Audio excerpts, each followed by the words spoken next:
Hello friends, this is the another important topic known as factors influencing learning. So there are certain factors that affect learning of an individual. These factors are learners, teachers, process and tasks. तो मतलब हम लोग बोल सकते हैं कि कौन कौन सा फैक्टर से जो लर्निंग को अफेक्ट करता है वो फैक्टर्स के बारे में इस टॉपिक पे हम लोग पढ़ेंगे। तो इसमें पहला टॉपिक आ जाएगा, आपका पहला फैक्टर आएगा learners, teachers, process and task. तो एक एक करके हम लोग हर एक फैक्टर्स को डील करते हुए जाएंगे। तो पहला फैक्टर्स है फैक्टर्स रिलेटेड टू लर्नर्स। तो लर्नर्स कैसे इफ़ेक्ट करता है लर्निंग को? पहला है मोटिवेशन उसका। Learners motivation determines the intensity of the learning. तो जितना मोटिवेटेड स्टूडेंट होगा उतना ही उसका लर्निंग क्या होगा, स्ट्रॉन्ग होते जाएगा, वो पढ़ने में ज़्यादा इंटरेस्ट दिखाएगा। फिर सेकंड क्या है, लर्नर्स इफ़िशेंसी और मेंटल कैपेसिटी। लर्नर का इफ़िशेंसी कैसा है, उसका मेंटल कैपेसिटी कैसा है, वो भी डायरेक्टली इफ़ेक्ट करेगा। अगर वो मेंटली स्ट्रॉन्ग है, हर एक चीज़ को ईजिली पिकअप करता है, तो वो अच्छे से समझ जाएगा।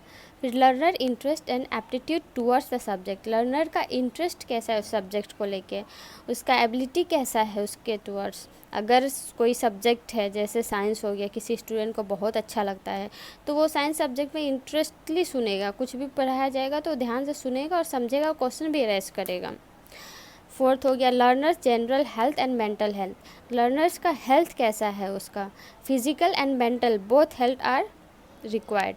अगर वो मेंटली फिट है और फिज़िकली भी फिट है तो वो कोई भी चीज़ को ईजिली समझेगा, उस पढ़ते समय उसको बोरिंग का एहसास नहीं होगा, वो जो भी चीज़ समझाया जाएगा फटाफट ग्रैप्स करते हुए चला जाएगा। फिर learners attention, readiness and will power. Learners का अटेंशन कैसा है, उसका रेडीनेस कितना है पढ़ने के लिए, वो कितना तैयार है पढ़ने के लिए। अगर वो पढ़ना चाहे तो कोई भी दुनिया का शक्ति उसको रोक नहीं सकता है। उसका विल पावर कितना स्ट्रॉन्ग है।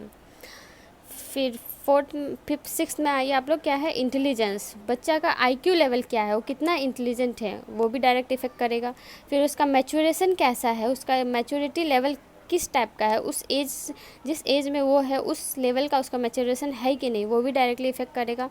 फिर आएगा इमोशनल कंडीशन, बच्चा इमोशनली स्टेबल है कि नहीं। अगर वो इमोशनली स्टेबल होगा तो कोई भी चीज़ उसको समझने में प्रॉब्लम नहीं होगा। फिर गोल ऑफ लाइफ, बच्चे का गोल क्या है लाइफ में।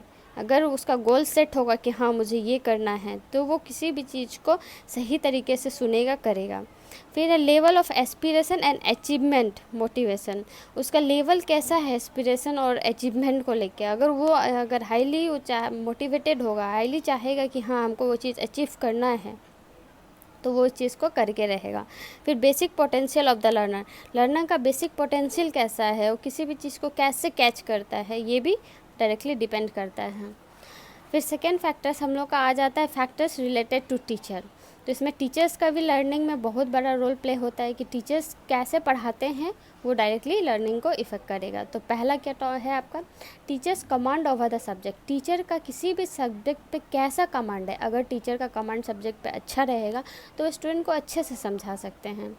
फिर teachers way of communicating. Teachers का कम्युनिकेशन का वे क्या है, वो उनका जो वो वर्ड्स का प्रोनाउंसिएशन कर रहे हैं, चाहे जो भी समझा रहे हैं, वो बच्चा उसको समझ पा रहा है कि नहीं पा रहा है, ये सबसे ज़रूरी चीज़ है। तो इसलिए यहाँ पे टीचर का कम्युनिकेशन स्किल बहुत ही स्ट्रॉन्ग होना चाहिए। फिर teachers personality and attitude towards the learner. तो ये तो आप लोग को भी पता है कि बच्चा टीचर्स के पर्सनैलिटी और एटीट्यूड से बहुत जल्दी अट्रैक्ट होता है। अगर टीचर का पर्सनैलिटी अच्छा होगा तो वो स्टूडेंट टीचर को ध्यान से सुनेगा, जो भी चीज़ टीचर पढ़ाएंगे उसको अच्छे से वो समझेगा। उसका टीचर का एटीट्यूड कैसा है स्टूडेंट को लेके। अगर टीचर का एटीट्यूड अच्छा होगा, स्टूडेंट को अच्छा लग रहा है, तो वो उसको सही से पढ़ेगा, समझेगा और क्वेश्चन भी अरेंज करेगा। फिर teachers behaviour with student. Teacher का स्टूडेंट के साथ बिहेवियर कैसा है, कहीं बायस्ड बिहेवियर तो नहीं ना कर रहा है। अगर वो हर एक क्लास के स्टूडेंट को सेम फेज में लेके चलेंगे तो हर एक चीज़ को समझना ईजी होगा। फिर लेवल और teachers will to teach. Teachers पढ़ाना चाह रहे कि नहीं चाह रहे। अगर टीचर पढ़ाना चाहेंगे तो वो किसी भी तरह बच्चे को इस चीज़ को समझाएंगे। फिर level of aspiration and mental health of teacher. Teacher का मेंटल हेल्थ, उनका एस्पिरेशन किस टाइप का है। अगर टीचर मेंटली एकदम फिट है फाइन है, वो बिल्कुल भी टेंशन में नहीं है, कुछ भी नहीं है, तो वो अच्छे से पढ़ाएंगे। अगर वही टेंशन में रहेंगे तो सही से नहीं पढ़ाएंगे। फिर teachers method of teaching, teacher का मेथड कैसा है, वो किस तरह से पढ़ाते हैं, वो भी डायरेक्टली बच्चे पे इफ़ेक्ट करेगा। अगर उनको मैथमेटिक्स पढ़ाना है और वो लेक्चर मेथड से पढ़ाएंगे तो बच्चे को कुछ समझ में नहीं आएगा। उसके साथ साथ उनको डेमोस्ट्रेशन भी दिखाना पड़ेगा कि हाँ कैसे कैलकुलेशन हो रहा है, यूज़ करना पड़ेगा। तो फिर आप थर्ड नंबर पे आइए। 2 फैक्टर हो गया। अब तीसरा फैक्टर है हम लोग का फैक्टर्स रिलेटेड टू प्रोसेस। अब प्रोसेस कैसे इफ़ेक्ट करता है लर्निंग को, वो देखिए। पहला है मेथोलॉजी एडॉप्टेड, कौन सा मेथड हम लोग यूज़ कर रहे हैं, कौन सा टेक्निक यूज़ कर रहे हैं, कौन सा अप्रोच यूज़ कर रहे हैं पढ़ाने के लिए किसी भी टॉपिक को, वो डायरेक्टली इफ़ेक्ट करता है लर्निंग को। तो इसलिए जो भी टॉपिक हम लोग को पढ़ाना है, टॉपिक को हम लोग को मेथड के अकॉर्डिंग पढ़ाना पड़ेगा। जिस टॉपिक को हम लोग को लेक्चर मेथड से पढ़ाना है उसको लेक्चर से पढ़ाना पड़ेगा, जिसको प्रोजेक्ट से पढ़ाना है उसको प्रोजेक्ट से पढ़ाना पड़ेगा। फिर linking of new learning with the past, ये सबसे मेन टॉपिक है कि किसी भी चीज़ को अगर हम लोग कोई टॉपिक पढ़ा रहे हैं तो उसको पहले जो हम लोग पढ़ा चुके हैं टॉपिक, जो उसे को रिलेट करता होगा, उससे लिंक करते हुए पढ़ाना है तो बच्चे को समझने में ईजी होगा। फिर को relating the learning in one area with the other, तो इसमें है कि अगर हम लोग कोई चीज़ पढ़ा रहे हैं बच्चे को तो उसको को रिलेट करते हुए जाना है दूसरे एरिया से। जैसे हम लोग फिजिक्स में लाइट चैप्टर पढ़ा रहे हैं तो लाइट चैप्टर को हम लोग कोरिलेट कर सकते हैं, केमिस्ट्री में भी लाइट चैप्टर आता है उससे कोरिलेट कर सकते हैं। उसमें जो फॉर्मूलाज यूज होते हैं वो मैथमेटिक्स से होते हैं, तो एक सब्जेक्ट को दूसरे सब्जेक्ट से वो करके हम लोग पढ़ा सकते हैं। फिर है utilisation of maximum number of senses, तो आप लोग को पता है कि सेंसेस बहुत ज़्यादा रोल प्ले करता है। कोई भी चीज़ अगर हम लोग आँख से देख रहे हैं और उस चीज़ को हम लोग पढ़ रहे हैं तो वो हम लोग को जल्दी हम लोग को याद होता है। तो इसी से हम लोग का जितना हो सके सेंसेस को यूज़ करना है, मतलब वीडियो ऑडियो अगर हम लोग चीज़ यूज़ करेंगे तो क्या होगा, बच्चा किसी भी चीज़ को जल्दी सीखेगा।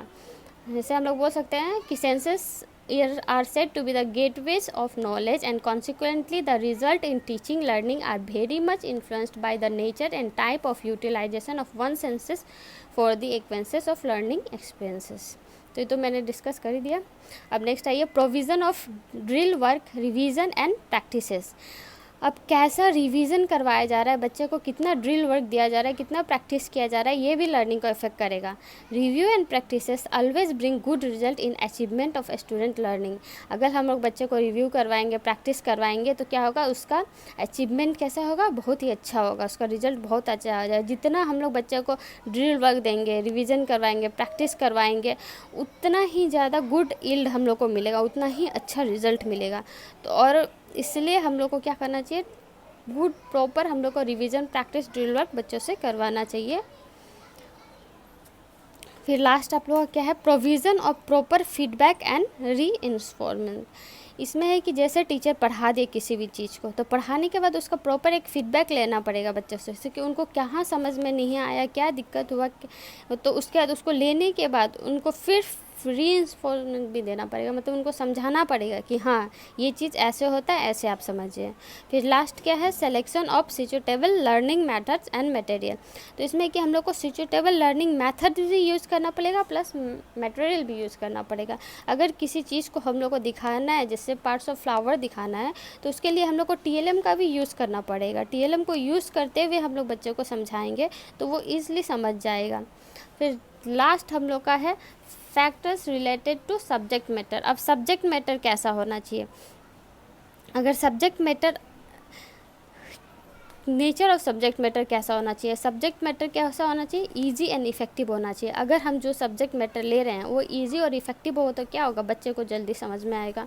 फिर एग्जांपल रिलेटेड टू लाइफ, जो भी चीज़ हम लोग पढ़ाएंगे उसको लाइफ से कोरिलेट करके पढ़ाएंगे तो भी बच्चे को इजीली समझ में आएगा। फिर प्रीवियस लर्निंग से भी कोरिलेट करेंगे तो उनको अच्छे से समझ में आएगा। फिर difficulty level of subject of different subject, तो सब्जेक्ट का जो डिफ़िकल्टी लेवल है उसको देखते हुए अगर हम लोग कोई भी चीज़ पढ़ाएंगे तो बच्चे सही से ग्रैस्प करेंगे। एंड लास्ट है size and order of the subject. तो सब्जेक्ट का साइज और ऑर्डर कैसा रखना चाहिए, हम लोग को हमेशा इजी से हार्ड की तरफ बढ़ते हुए जाना चाहिए। अगर इस टाइप से समझाएंगे तो बच्चे को समझ में आएगा। तो ये था आप लोग का फैक्टर्स दैट